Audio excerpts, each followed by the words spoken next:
High everyone, good morning to all of you. তোমাদের জন্য একটি সুখবর রয়েছে। 21 থেকে 24 সেপ্টেম্বরের মধ্যে তোমরা যদি আমাদের সাথে প্লাসে সাবস্ক্রিপশন নাও, যারা 2 বছরের সাবস্ক্রিপশনের জন্য ভাবছো, তারা এখানে একটা স্পেশাল অফার পাচ্ছ, যেখানে 11% এক্সট্রা তোমাদেরকে এখানে প্রাইস ড্রপ প্রোভাইড করা হচ্ছে, যার মানে তোমাদের এখন সাবস্ক্রিপশন ফি আরও কমে যাচ্ছে। 24 মাসের সাবস্ক্রিপশন ফি 15,200 টাকা হয়, 11% প্রাইস ড্রপের পরে সেটা 13,500 টাকা হয়ে যাচ্ছে, এবং আফটার 10% ডিসকাউন্ট দিয়ে এখানে আমরা দেখতে পাচ্ছি সেটি 12,150 হয়ে যাচ্ছে। তাই যদি মনে হয় সাবস্ক্রিপশন প্রয়োজনীয়, তাহলে আমাদের সাথে যুক্ত থাকো। অঙ্কিতা লাইভ কোডটি তোমরা ব্যবহার করো 10% ডিসকাউন্টের জন্য।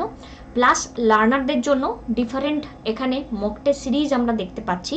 প্রত্যেকটি মক টেস্ট সিরিজে তোমরা পার্টিসিপেট করবে, কারণ মক টেস্ট সিরিজে পার্টিসিপেট করলেই কিন্তু তোমরা শিখতে পারবে, যে তোমরা বুঝতে পারবে কতটা তোমাদের পড়া হলো, কতটা পড়া হলো না।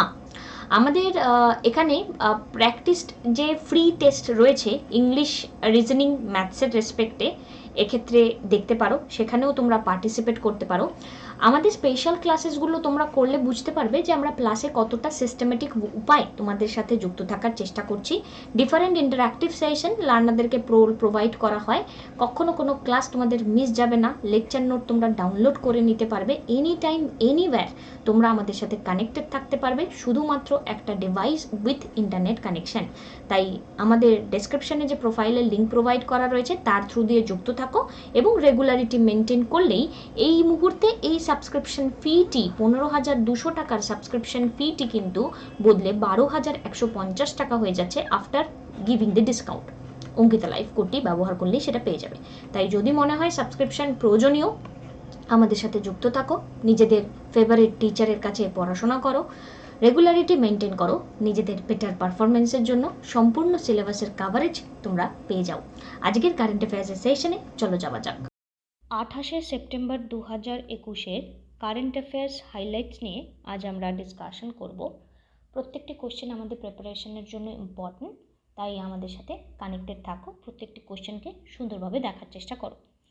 আজকের প্রথম প্রশ্ন আমাদের যেটি জানতে চাওয়া হচ্ছে, ওয়ার্ল্ডের এনভায়রনমেন্টাল হেলথ ডে কবে অবজার্ভ করা হয় গ্লোবালি? ওয়ার্ল্ডের environmental health day globally observe করা হয় 26 সেপ্টেম্বর, 26 সেপ্টেম্বর।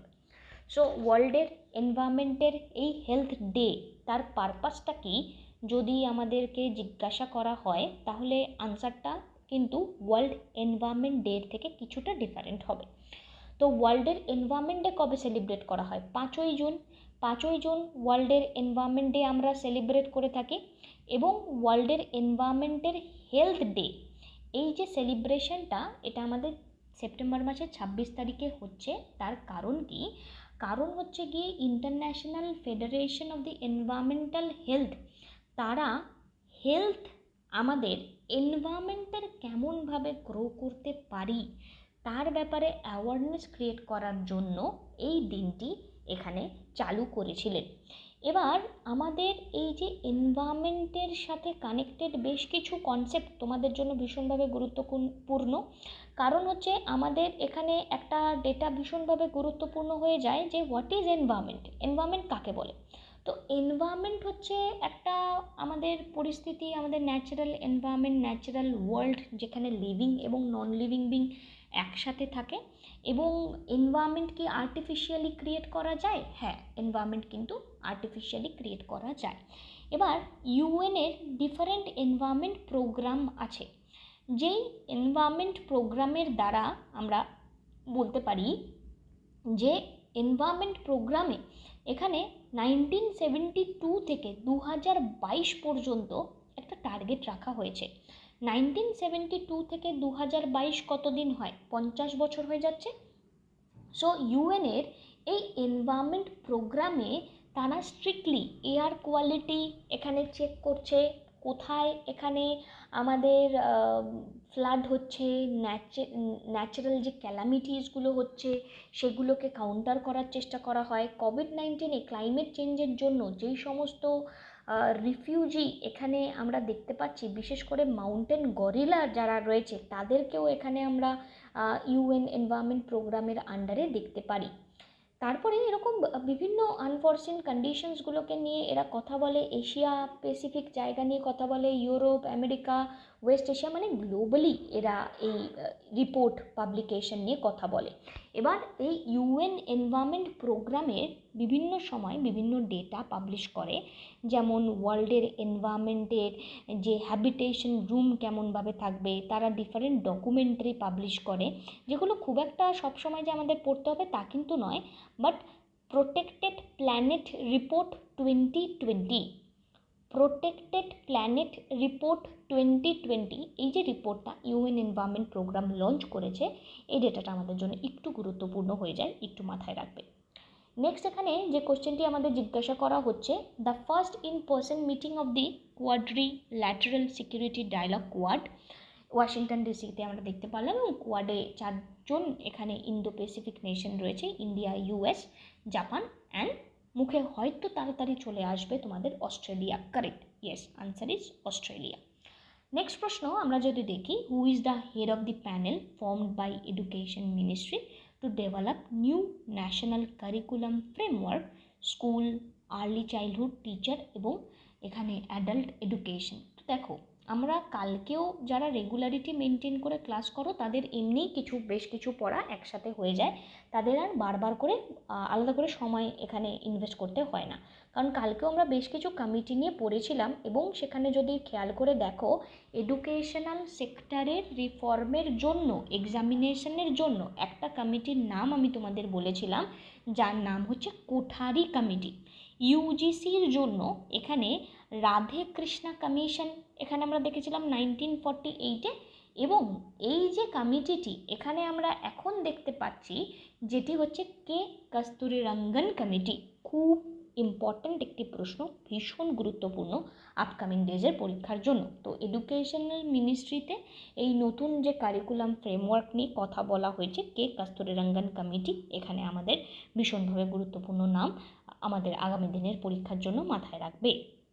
নেক্সট প্রশ্ন এখানে যেটি জানানো হচ্ছে, দ্য সেলিব্রেশন অফ অন্তোদয়া দিবস marks the birth anniversary of which Indian leader, কোন ইন্ডিয়ান লিডারের এখানে বার্থ অ্যানিভার্সারিকে মাথায় রেখে অন্তোদয়া দিবস পালন করা হয়। তো প্রত্যেকটি লিডার আমাদের জন্য খুব ইম্পর্ট্যান্ট, এবং লিডারগুলিকে আমাদের, লিডারের নাম আমাদের মাথায় রাখাটা দরকার। তো দীনদয়াল উপাধ্যায়, ইনি একজন পলিটিশিয়ান ছিলেন, এবং ইনি বিশেষ করে এখানে আমরা কি বলবো, হিন্দুত্বা রেসপেক্টে, আইডিওলজিকে এখানে আমাদেরকে দিয়েছিলেন, এবং এই ব্যক্তির রিলেটেড আরও বেশ কিছু কথা আগামী দিনে দরকার পড়লে হিস্ট্রি সেশনে তোমাদেরকে বলবো, কারণ এই ব্যক্তির বিভিন্ন কাজকর্ম আমাদের এক্সাম পার্সপেক্টিভ থেকে ইম্পর্ট্যান্ট হয়ে যাবে, বিকজ মডার্ন ইন্ডিয়ান হিস্ট্রির যে সিগনিফিকেন্ট ইভেন্টগুলো 18th সেঞ্চুরি থেকে এখনও পর্যন্ত আমরা বয়ে নিয়ে বেড়াচ্ছি, এবং বিভিন্ন পলিটিক্যাল পার্টির আইডিওলজির সাথে কীভাবে এনারা কানেক্টেড, তখন কিন্তু প্রত্যেকটা ডেটা আমাদের ইম্পর্ট্যান্ট হয়ে যায়, বিকজ ফান্ডামেন্টাল পলিটিক্যাল থিঙ্কিং এবং স্বরাজের আইডিয়া নিয়ে কিভাবে এই ব্যক্তি এগিয়েছিল, এবং তার পরবর্তী টাইমে বর্তমান আমাদের যে রুলিং পার্টি রয়েছে তারা কিভাবে এই চিন্তাভাবনাকে আগামী দিনে এগিয়ে নিয়ে যাচ্ছেন, ইটস ইম্পর্ট্যান্ট। যদি পারো তোমরা আমার বলার আগেই এই ব্যক্তিকে নিয়ে একটু পড়ে নেওয়ার, তাহলে পড়ে নিতে পারো, বিকজ এটা আমাদের জন্য important. Next question, Indian navy participate করছে সমুদ্র শক্তি কোন কান্ট্রির সাথে? তো সমুদ্র শক্তি নিয়ে আমরা আগেও পড়েছি, তোমাদের জন্য এক্ষেত্রে আমি কমেন্ট সেকশনের জন্য এই কোশ্চেনটা ছেড়ে দিলাম, প্লিজ ডু কমেন্ট সমুদ্র শক্তি কাদের মধ্যে। নেক্সট কোশ্চেনটা একটু বড়, একটু ভালো করে যদি দেখে নিই, which of the following international organisation is planning to develop a repository of evidence based digital technologies and innovation for health system, strategic approach to sustain the gains from use of digital innovations during COVID-19 in a sustainable manner towards building health system resilience.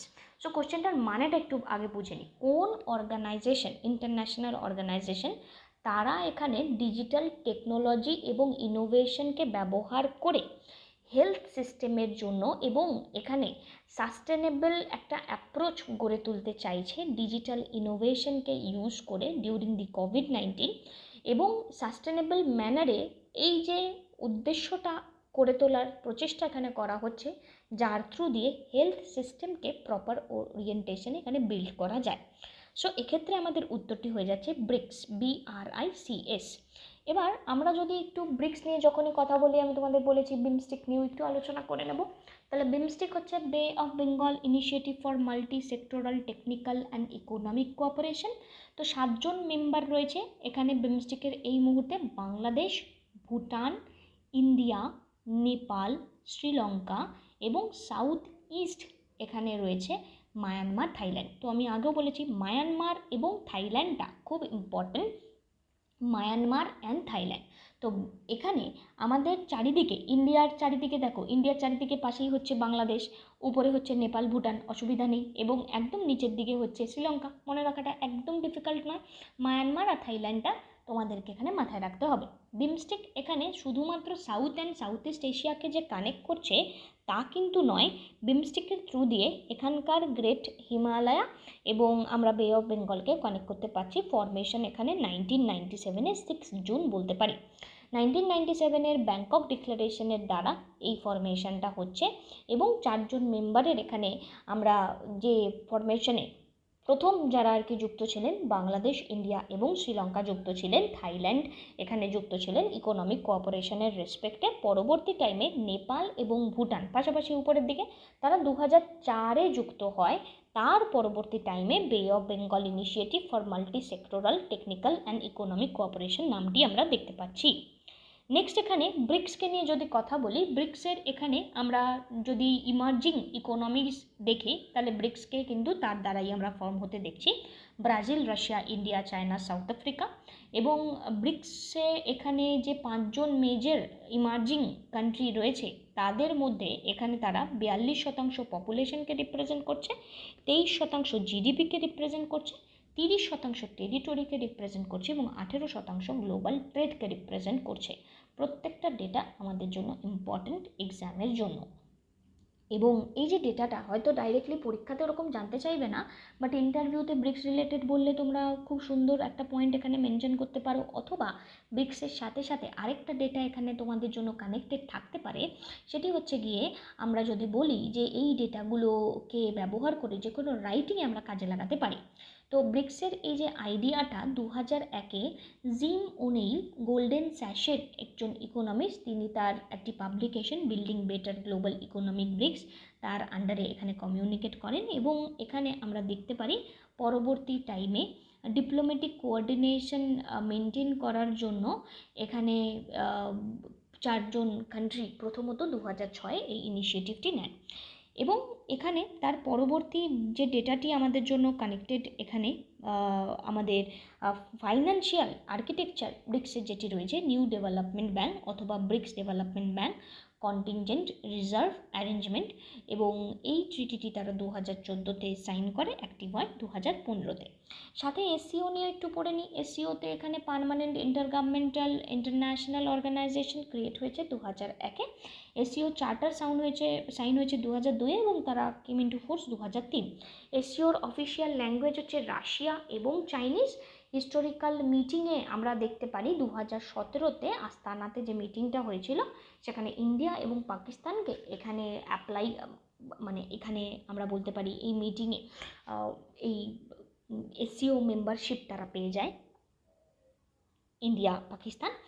এই মুহূর্তে member রয়েছে Kazakhstan, China, Kyrgyzstan, Russia, Tajikistan, Uzbekistan, India, Pakistan এবং 9 number just কিছুদিন আগে add হয়েছে। 9 নাম্বারের নামটা মনে করে বলো। নেক্সট এখানে বলছে, recently TRIFED has entered into the collaborative project with foundation for innovation and technology transfer to commercialise the production of Mahua nutra beverage. তো এই মহুয়া নুত্র বেভারেজ, এটা একটা হেরিটেজ ড্রিঙ্ক। এটা কোন স্টেট থেকে আমরা দেখতে পাই? তো মহুয়া নুত্র বেভারেজ এটি আমরা ঝাড়খণ্ডের থেকে দেখতে পাই। এবং এখানে ঝাড়খণ্ড রিলেটেড যদি একটু আইডিয়া আমরা করে নিই, ঝাড়খণ্ড এখানে কাদের সাথে কানেক্টেড, তো ঝাড়খণ্ড এখানে আমরা দেখতে পাচ্ছি বিহারের সাথে কানেক্টেড, উত্তরপ্রদেশের সাথে কানেক্টেড, ছত্তিশগড়ের সাথে কানেক্টেড, উড়িষ্যার সাথে কানেক্টেড, ওয়েস্ট বেঙ্গলের সাথে কানেক্টেড। সো ঝাড়খণ্ড এখানে চারিদিক থেকে ল্যান্ডলক, বিহার, উত্তরপ্রদেশ, ছত্তিশগড়, ওড়িশা, ওয়েস্ট বেঙ্গল। এবার ঝাড়খণ্ডে এখানে ফরমেশন আমরা যদি দেখি 2000-এ হয়েছিল এবং সাউদার্ন হাফ ছিল যেটি বিহারের, পরবর্তী টাইমে ঝাড়খণ্ডের ফরমেশন হয়। Official language obviously Hindi. এখানে রাঁচি হচ্ছে ক্যাপিটাল, দুমকা হচ্ছে সাব ক্যাপিটাল। এই মুহূর্তে চিফ মিনিস্টার রয়েছেন হেমন্ত সোরেন এবং এখানে আমরা যদি দেখি রমেশ বেইস এখানকার গভর্নর। তো এই ডেটাগুলো একটু মাথায় রাখবে। ট্রিফেডের ব্যাপারে আমরা আগেও বলেছি, ট্রিফেডকে নিয়ে, ট্রিফেড এখানে ট্রাইবাল পপুলেশন এবং বেটার লাইভলিহুড এখানে গ্রো করার জন্য আমরা বলতে পারি ট্রিফেডের ফরমেশন হয়েছিল আত্মনির্ভর ভারতের রেসপেক্টে। একটু ভিডিওটি পজ করে যারা জানো না তারা দেখে নেবে।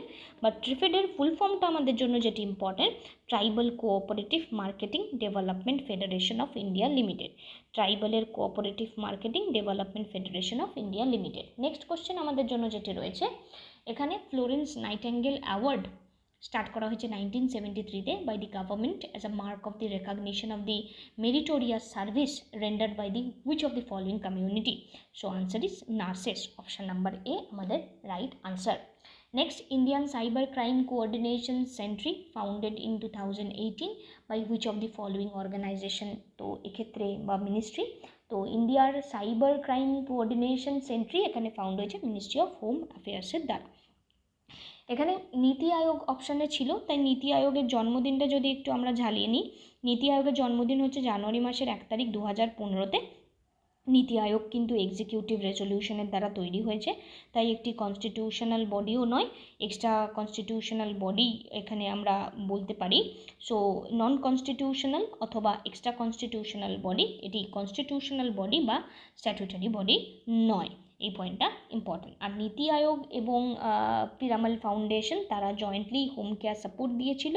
নীতি আয়োগের এসডিজি ইন্ডেক্স 2020-21 কেরালা এখানে টপ র্যাঙ্ক করেছিল, বিহার ওয়ার্স্ট।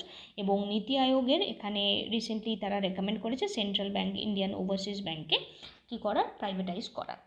এবার এখানে যে ডেটাটা মেনশন আমরা দেখতে পাচ্ছি ইন্ডিয়া সাইবার ক্রাইম কোঅর্ডিনেশন সেন্টারের ক্ষেত্রে মিনিস্ট্রি অফ হোম অ্যাফেয়ার্সে এখানে রিসেন্টলি এই ফরমেশনটি হয়েছে এবং হোম মিনিস্টার এখানে অমিত শাহ তার এখানে পিএম মোদির গাইডেন্সে এই ব্যাপারে ভাবনা চিন্তা করেছেন এবং সাইবার ফ্রড রিসেন্টলি বেড়ে চলেছে, যার জন্য ফাইন্যান্সিয়াল ফ্রড বেড়ে চলেছে, সেই দিকটিকে একটু দেখবার চেষ্টা করা হয়েছে। নেক্সট প্রশ্ন, environment ministers of which of the following organizations adopted New Delhi Statement on Environment? So recently এই ঘটনাটি ব্রিক্সের ক্ষেত্রেই আমরা দেখতে পাচ্ছি। সো এই ছিল আলোচনা। সুস্থ থাকো, ভালো থাকো, পড়তে থাকো, রেগুলারিটি মেনটেন করো নিজেদের বেটার পারফরমেন্সের জন্য। প্রত্যেকটি দিন তোমাদের সাথে নতুনভাবে বিভিন্ন সেশনসের সাথে কানেক্টেড থাকছি, তাই প্রত্যেকটি ডেটা তোমাদের প্রিপারেশনের জন্য গুরুত্বপূর্ণ। তাই ইচ অ্যান্ড এভরিডের সেশনসগুলিকে রেগুলারিটি মেনটেন করে দেখো। সাবস্ক্রিপশন প্রয়োজনীয় হলে অঙ্কিতা লাইভ কোডটি ব্যবহার করো নিজেদের বেটার পারফরমেন্সের জন্য। Thank you, tata.